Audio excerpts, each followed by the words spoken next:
The meeting of the Faculty Senate will come to order. Welcome, everyone. For our colleagues connecting from a distance, there's a slight delay, so please begin your reporting with Potomac State or WVU Tech votes and then the number so that we don't lose any important information. Potomac State, how many are present? Hi, Lena.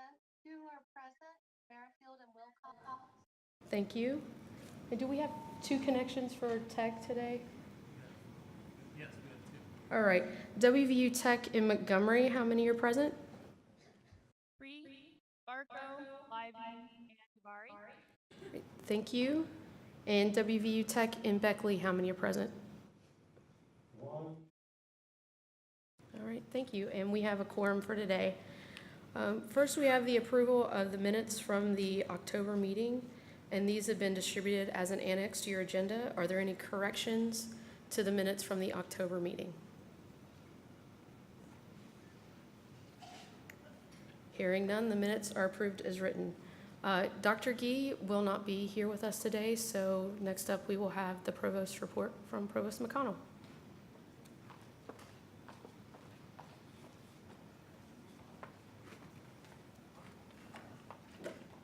Good afternoon.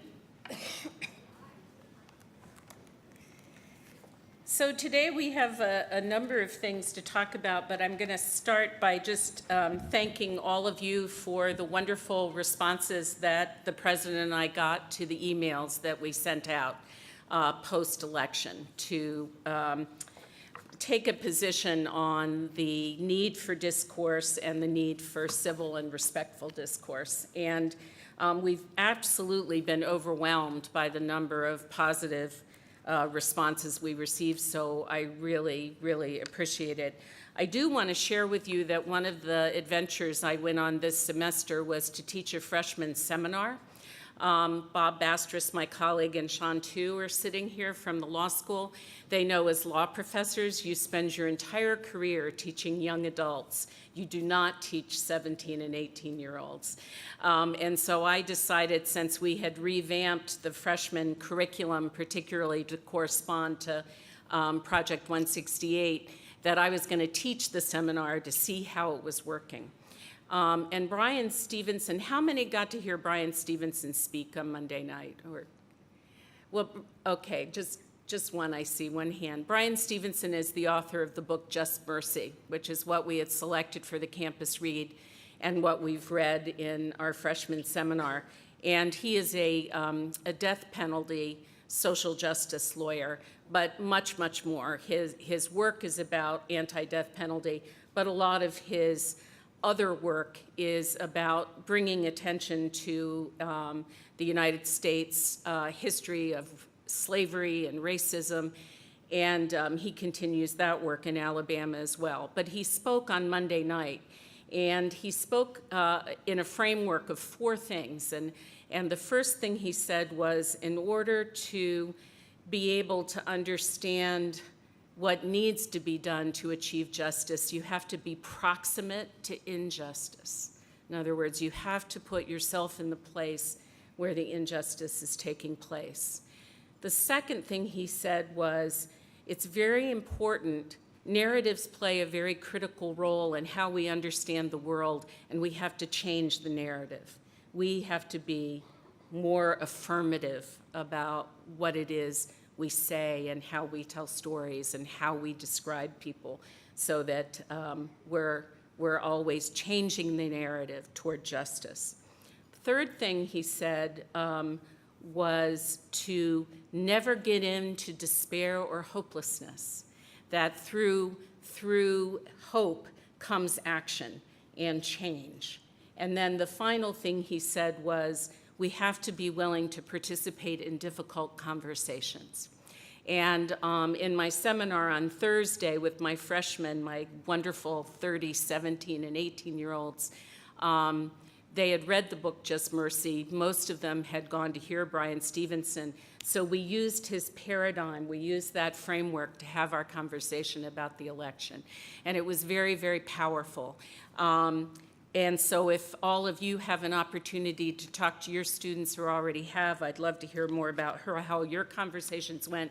But also, if you haven't had those conversations, I encourage you to do so, and I'd be happy to outline that paradigm for you in an email if that would be helpful. But I have to say that we had a wonderful conversation in my freshman seminar. I wish we had had more time. It's only a 1-credit course, so we were only in there for an hour, and I wish we had had 2. But it was very, very powerful, and I felt very, very fortunate to have had the opportunity to hear Brian Stevenson on Monday night because I felt very prepared for Thursday. So it was quite wonderful. So as you know, Gordon is out today, and we all miss him, but I think he's had some difficulty with his travel plans getting back, so hopefully he'll be back as soon as possible. Tonight, I don't know if all of you have been following this, but the students have organized a unity circle in front of Woodburn at 6:30. I don't know anything more about it than that. I assume we'll stand in a circle. I assume it will be at Woodburn Circle, but other details I don't have. But it would be wonderful to see as many of you there as possible. I know the students look to us as role models for how to deal with these things, and so being there can be very important for them. There is, tomorrow night, there is an event for young girls in the community. It's at Woodburn Hall at 5 o'clock. And the idea of it came from many people at one time because we heard tales of a lot of young girls, middle school to high school, waking up crying because they had studied what it meant for a woman to become the president, and they thought that they were going to share a moment in history, and then they didn't get to do that. And so we decided we just can't have a community of young girls crying, and what we needed to do was take action. So we've put out all kinds of press releases and emails, and I was on the radio this morning. And we're just inviting any girls who want to come at 5 o'clock to Moore Hall, and any women leaders from WVU will also come, and we'll interact and talk to one another. And I think it will be very powerful for those girls. So it was just one very wonderful way to reach out. And then at the same time, the SGA is having a panel of women leaders taking place that same night, meeting in the Mountain Lair. So just to try to lift everyone. So that's really quite wonderful response, and there's more and more going on. In terms of other really good news, our education abroad was recognized in the top 25 study abroad programs. And it was, let me see if I can find exactly what the rank was. I think it was 9. I think it was 9th. What's extraordinary about that is we've been working so hard to make it better, and we got this ranking before we even centralized all of everything into one Office of Global Affairs under William Brustein. So I know that we're just going to be getting better and better, and that's very, very exciting. Has William come and talked to Faculty Senate? Next month? Okay, so you'll get to meet William Brustein, who was the head of global at Ohio State, at Pitt, at Michigan State, at Minnesota. He's really quite extraordinary, and so you'll get to hear from him when he comes. We had a signing ceremony. Some of you may be here who were at this ceremony. Shenhua Energy Corporation is the second largest international energy corporation. Be redundant to say in the world, right, if I already said international, which reminds me of Monty Python, where they pick up the phone and they say Department of Redundancy Department. So anyway, we had a wonderful signing ceremony with Shenhua, and what's very exciting about it is they chose us over thousands of other universities, but particularly the University of Southern California, to partner, and this is really around a clean energy strategy. So really looking forward, and we're delighted to have that partnership. We've had a lot of other partnerships in China, but this one I think is very important. We also had a West Virginia Identification Intelligence Expo, in which Senator Manchin and Kenneth Gant of the Department of Homeland Security were keynote speakers, and I had a chance to go to that, and that was very powerful. And for those of you who are sitting out here who are working on cybersecurity or big data, it was all in your wheelhouse, and it would be, I think it's very exciting that we can start to look in that direction. We became a member of the Hathi Trust, which for those of you who don't know what that is, it's a trust that's named after an elephant, the Indian word for elephant, or Hindu word for elephant. And it is about memory. And so the idea is through the Hathi Trust, different member libraries will attempt to digitize as much as they can, and that digital work will then be available and searchable to member organizations, and some portion of it will be searchable to non-member organizations. So wonderful move forward on our part in terms of digital publishing. I talked about Brian Stevenson. One of the great things about having Brian Stevenson here, we ended up having to ticket it. The tickets were free, but we had to ticket it because there was such demand. We gave out over 900 tickets, and it was also streamed to Potomac State. So very sizable audience, and I think a big impact. We continue to have our campus conversations about mission, vision, and values. They were held on October 25th and November 10th, and we will continue to have more of them. This is to be out there in the WVU community talking about mission, vision, and values, and getting feedback about whether these statements are missing anything that you think is key to our identity and our mission going forward. We have one really great student achievement to report. I know there are actually thousands of excellent ones, but you probably have seen this, that Dylan Muley Alexander became our Rhodes finalist, and maybe in Chicago. Is he in Chicago now? No, he goes this weekend for his Rhodes interviews. So we're really, really thrilled. And for those of you who know Dylan, he's truly exceptional, and we hope for the best. Excuse me. Faculty news and achievements. I do want to point out that one of our professors not this Sunday, but the Sunday before, had her work cited in the New York Times, Holly Montgomery Downs, about parenting and child sleep. And so I was really thrilled. You know, when you're provost and you're just randomly reading the newspaper and one of your faculty members are quoted, and they're not quoted about how much they hate you, it's always a good morning. You just think, yes, that's so great. The faculty responses to alternate pathways to promotion and tenure, as you might imagine, there are very strong feelings all over the place on that, but we thank you for all of your feedback. CB and I are taking a look at it, and members of the committee, and we greatly appreciate it. There are some Davis College faculty became the lead authors in a Science magazine article, which is also an incredible thing and something that's very near and dear to my heart.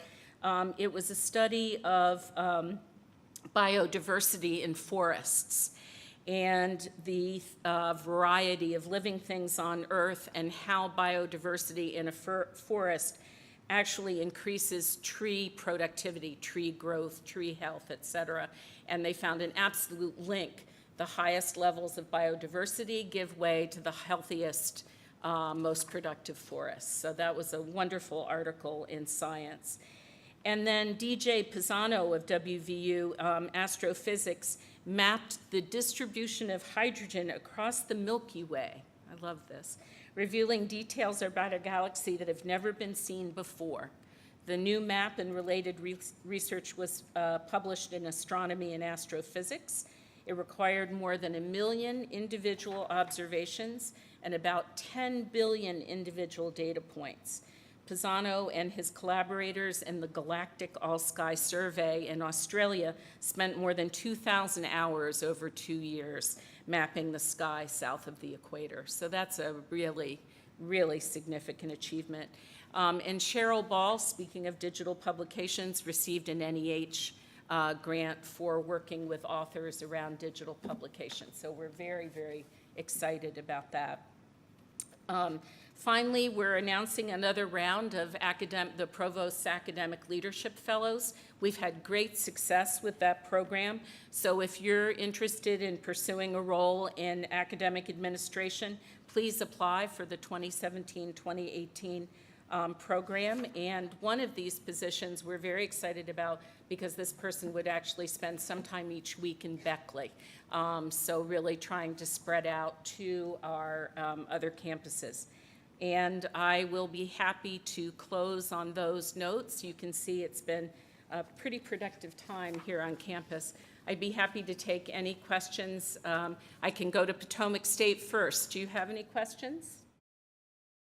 We have no questions. Thank you. Thank you. And any questions from Tech, either Beckley or Montgomery? No questions from Montgomery. Thank you.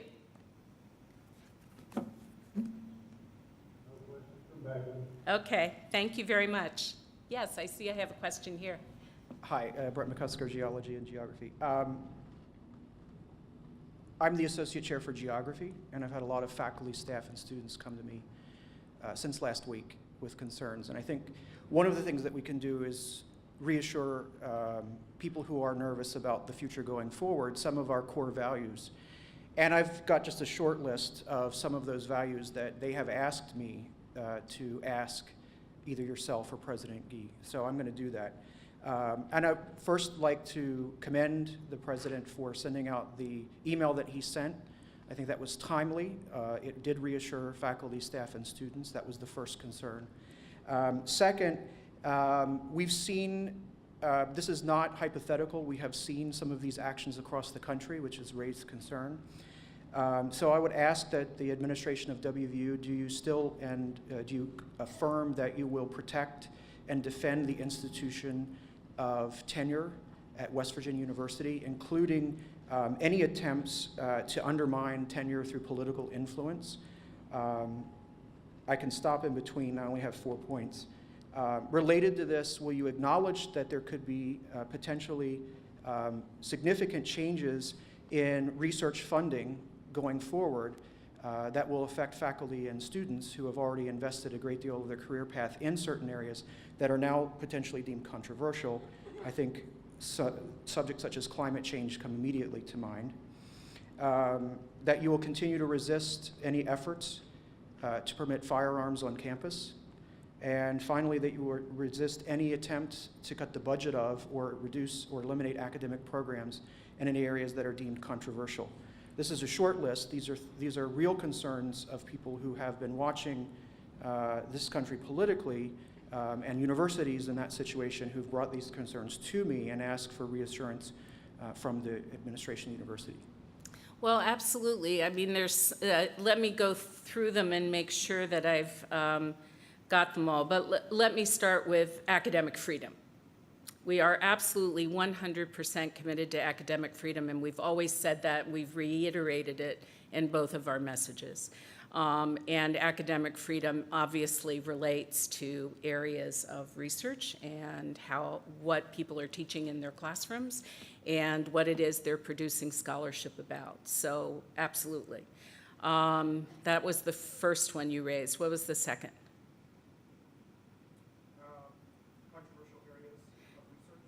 Yes, absolutely. We would.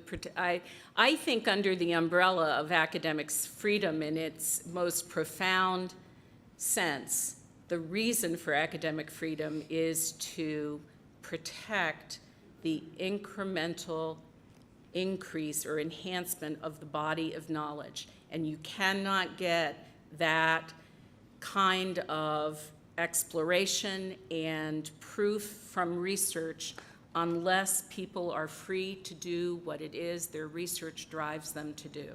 I can speak for the president in this. We are 100% committed to what it means to be a university.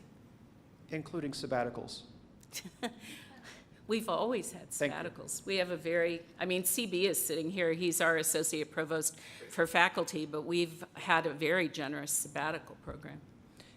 Resisting any attempts to permit firearms on campus. We were very, very vocal and very, very active in opposing all legislation last year at the state level, and will continue to do so. And then finally, resisting attempts to cut the budget or eliminate or reduce programs in deemed controversial areas. Well, that one I think is a rhetorical trap, actually, for me. I think that we will not ever cut a program on the basis of its controversial nature. Who gets determined what the controversy is and the nature of the controversy is a different issue.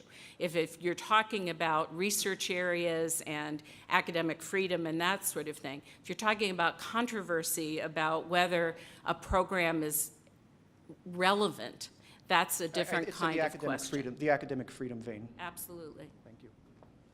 Thank you for asking those questions. We're very happy to be on the record. Hi, Dave Hauser from Eberly. A more concrete point I want to make. The visit of Milo Yiannopoulos is still to happen at this point. I would just ask that your office review and coordinate with all relevant, including campus security and other things. Tensions are raw, people's feelings are raw. I think this is probably a good time to look again at what we're doing to get ready for that and get ready for what might go right or wrong. Absolutely, and we actually have already been meeting in a coordinated fashion with DEI and Student Life and in contact with UPD and reaching out to Morgantown Police Department as well. So yes, absolutely, and thank you for bringing that up. Are there any other further questions? I'm happy to take any that might be on your mind. Thank you so much for having me.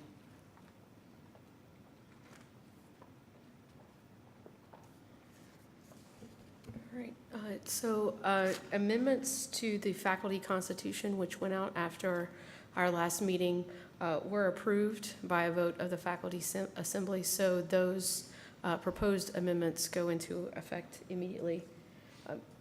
And I believe if they're not on the website as updated, they will be shortly. Yeah, they will be shortly. Staff Council Chair Lisa Martin, Dixie Martinelli, who is the staff representative to the BOG, and I traveled to Potomac State College campus a couple of weeks ago on behalf of Staff Council and Faculty Senate, and we had the opportunity to tour some of the facilities at Potomac State. They've acquired the old armory there in Kaiser, and they're building a new student rec center and making space to expand to a 4-year nursing program, and so it was very nice to be able to see that. Most of you probably know that Jennifer Orlikoff, who was the Faculty Senate Chair a couple of years ago, is currently serving as the interim campus president. And Potomac State just got a new Dean of Academic Affairs, and they both just started on July 1. And so that campus is going through a lot of transition right now, but in talking to faculty and staff, it all seems positive. The faculty that I was able to talk to is very positive about the change in Jennifer and how things are going there. So I was very happy to be able to do that, and thank you to Potomac State for hosting us. We will plan to make a trip with similar representatives to the tech campuses in the spring. So more about that next spring. Thank you to all the people who participated in the clothing drives for Clendenin. There was a collaboration between Staff Council and Faculty Senate and the Russian Club. Initially, we collected gently used Halloween costumes and delivered those. And the donations were such that all of the students in the local elementary school had a costume, and they were able to have a Halloween costume parade in town. And that was something that they were very excited about. We did a extended cold weather clothing drive, and so many things were donated that we've had to make multiple trips to Clendenin to be able to deliver it all. And so thank you very much. It takes longer than you might think to bounce back from that kind of loss, and so to be able to participate in any way is very helpful. Next, we will have the Curriculum Committee report, and I recognize Karen Haynes to give that report.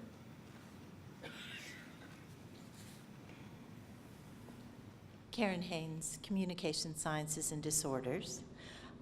First, for your approval, we have the new courses report, and that is Annex 1. Are there any objections or points of discussion for Annex 1? All those in favor of approving Annex 1, please say aye. Any opposed, no. Potomac State, how do you vote?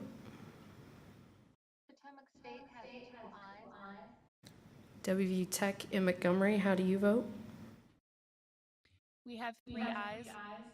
Okay, and WVU Tech at Beckley, how do you vote? Okay, the ayes have it. Annex 1 is approved. Next, we have Annex 2, and it includes the course changes, which are for your approval, and the alterations, which are for information. Okay. As it relates to the course changes report section of Annex 2, are there any questions or points of discussion? Are there any questions about the alterations report? Okay. All those in favor of approving the course changes report, please say aye. Any opposed, no. Potomac State, how do you vote? Potomac State has 2 ayes. WVU Tech in Montgomery, how do you vote? We have 3 ayes. WVU Tech in Beckley, how do you vote? Okay, the ayes have it. The course changes report is approved and the alterations report is filed. Very good. And then finally, we have Annex 3, which is the capstone courses report for your approval. Are there any objections or points of discussion for Annex 3? All those in favor of approving Annex 3, please say aye. Any opposed, no. Potomac State, how do you vote? Potomac State has 2 ayes. WVU Tech in Montgomery, how do you vote? Montgomery has 3 ayes. And WVU Tech in Beckley, how do you vote? Okay, the ayes have it. Annex 3 is approved. Next, we have the General Education Foundations Committee report with Lisa DiBartolomeo. So for your approval, we have Annex 4, 6 new Jeff courses, and the majority of those, in case you were checking them over and wondering what they were about, we have 4 honors courses, which are essentially free-floating courses that are attached to an area and the goals of that area. And this goes along with the new Honors College ideas of encouraging some innovation and sandboxing for faculty. So that's why they're called by the names of the areas rather than permanent course titles. They will rotate according to who's going to be teaching what in a given semester. So any questions about that? All those in favor of approving Annex 4, please say aye. Aye. Any opposed, no. Potomac State, how do you vote? Potomac State has 2 ayes. WVU Tech in Montgomery, how do you vote? Montgomery has 3 ayes. WVU Tech in Beckley, how do you vote? Beckley has 1 aye. Okay, the ayes have it. Annex 4 is approved.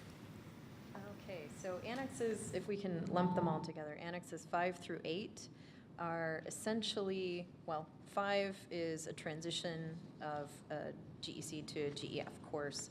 The other ones, Annex 6 is a Jeff rationale, which we were asked to provide to kind of help in anticipation of the next HLC visit to explain why we have so many courses in our general education curriculum. And we like to have lots of courses. I'm not sure the registrar's office enjoys it as much as we do, but we like it. And so we wrote a rationale to basically justify why we have so many courses and why we have some upper division courses as well in there. The next annex, Annex 7, is revised LEAP goals. And this revision we did, and I keep looking at Lou Slimak. Wave to the people, Lou. Hi.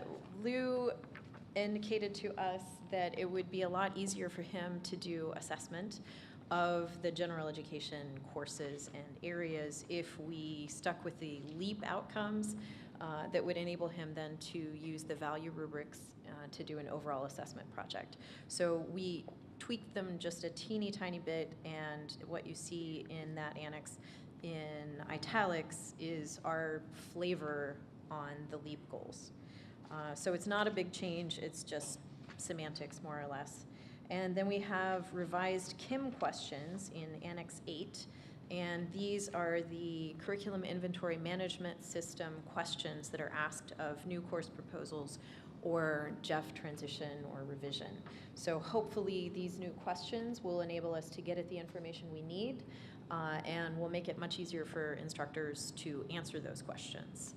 So I'm happy to take any comments or questions about any of those annexes. You need to. Could you speak a little bit more about the transition process? I mean, I've heard a little bit that, all the GECs are going to GEF, but I haven't heard much. Okay, so Joe's question was about the transition from GEC to GEF. So Joe, you remember a couple of years ago when I bugged you many times with emails saying, is it okay if all of these history courses go into this area? And I did that with all of the chairs and all of the unit heads in order to move all of the courses that were already in the general education curriculum over to the general education foundations. We did that.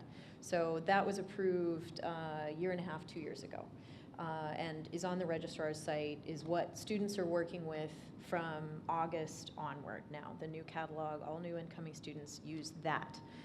But that's obviously not the final word on it. So if you have a course or courses you would like to move, if your faculty or chair has revised their idea of where it fits and where it might be best suited, then you can just go through the normal KIM process to change your designation. So if you think it should be in arts and creativity or in diversity, you can do that. And through the KIM process, you can answer those questions.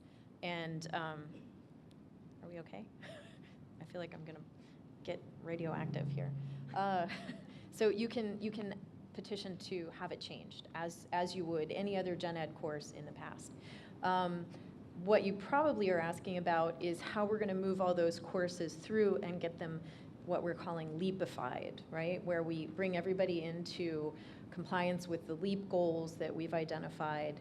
And that is going to be taking place in conjunction with the JEFCO and the TLC, and Loosely Mac is going to be helping us a lot with that. And Tracy has been a huge help for the last year, basically, and has been spearheading that. We've been trying to work with faculty to take their courses through, so we're probably going to do some web-based pre-work where you can do that on your own time and figure out what's going to happen with your course and identify the areas and the goals that you think are best suited.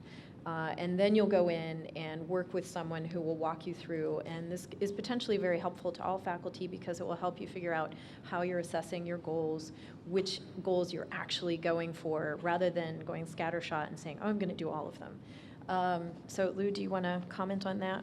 Yeah, I've asked the JEFCO to take a look at a proposed timeline for everybody to go through that KIM review process. Partially because the registrar's office expressed concerns about having all 400 plus courses or 5,000 courses or whatever it is come through.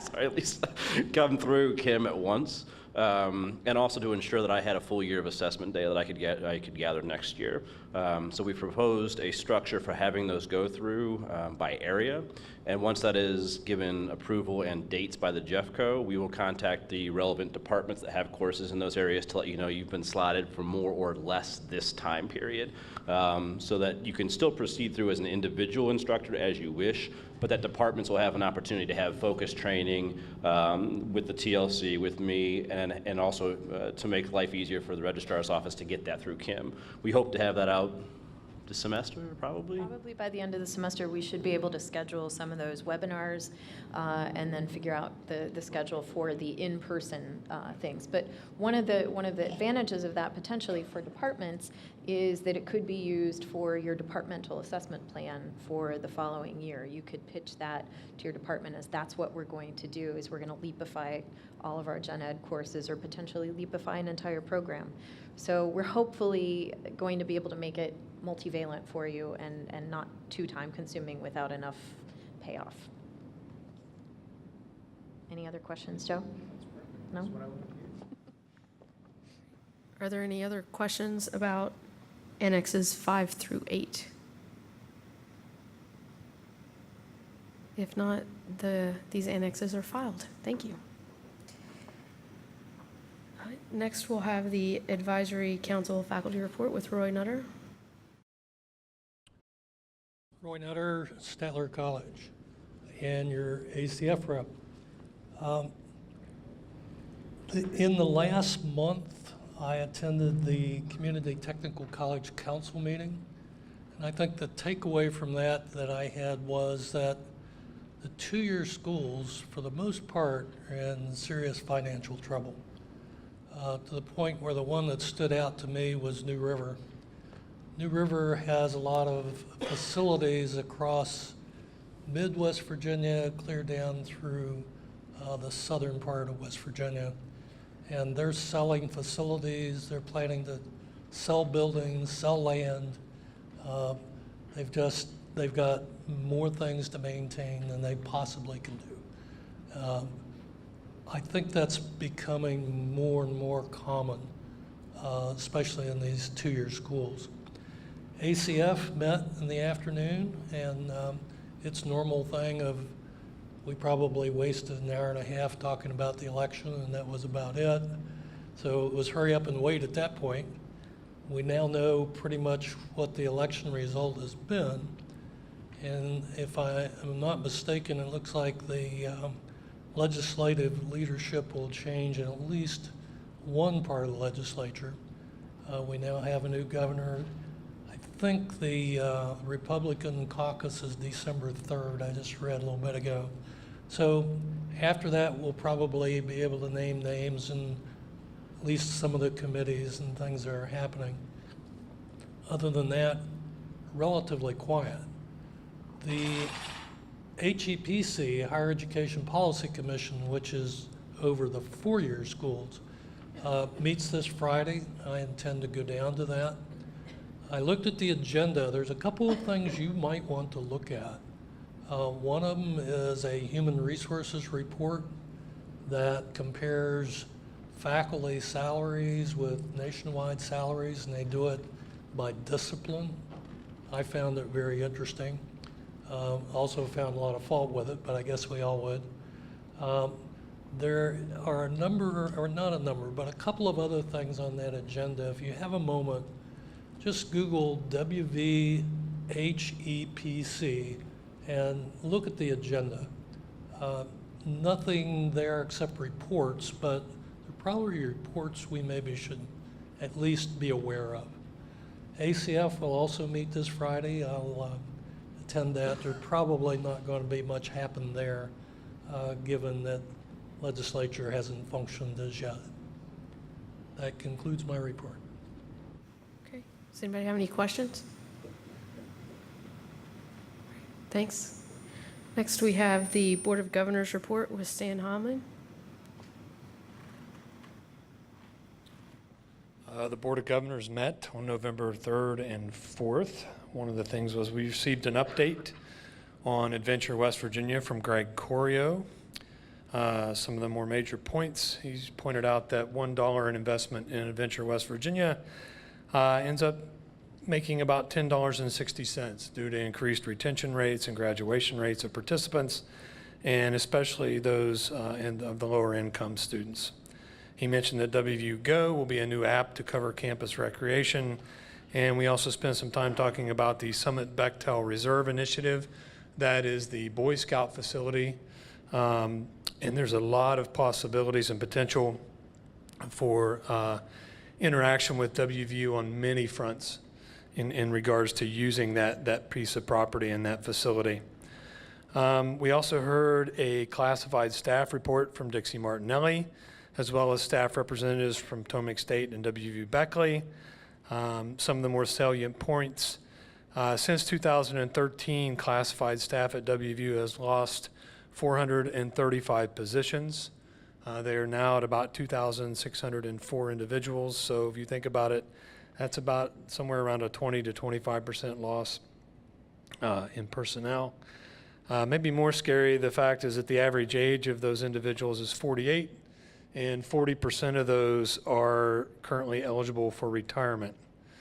Potomac State has lost 25 staff members in the last 12 to 18 months, and some employees are being paid on a 2001 salary scale. We heard from several WVU staff who talked about the work they do, and it's quite extensive, and heard how they have a hard time filling some of those positions at the salaries offered, and Dixie stressed the need for yearly salary adjustments. The faculty presentation will actually be in February, so if anybody has any issues that they think needs to be brought before the Board of Governors, either Richard Turton or myself will be glad to hear from you. Provost McConnell mentioned William Brustein. We also heard a global strategies update from him. He is a world-recognized expert in global initiatives, and he was recently hired to head our new Office of Global Affairs, with the goal being to enlarge the WVU brand internationally. And several potential countries for outreach were mentioned, including Bahrain, India, China, Malaysia, Japan, and Mexico. The board welcomed 2 new members, Tanya Miller, who's the managing member of Jackson Kelly Law Offices here in Morgantown, and Marty Becker, who's the chairman of the board for the QBE Insurance Group. The audit committee, as well as the Joint Strategic Plans/Finance Committee, also met. Most of that time was actually spent in executive session, but there was a lot of issues covered in that time they're in. So that's my report. Are there any questions? Okay, thank you. Since we'll need to disconnect from the divisional campuses when we move into executive session, I want to move new business ahead of that on the agenda. That way, nobody is missing anything important. So at this time, is there any new business that we need to discuss?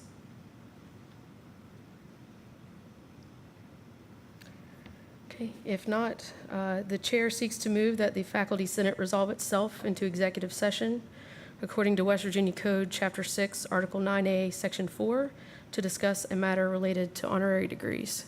So moved. Second? Okay, all right. All those in favor of, all those in favor of moving into executive session under West Virginia Code, Chapter 6, Article 9A, Section 4, please say aye. Aye. Any opposed, no. All right, the ayes have it.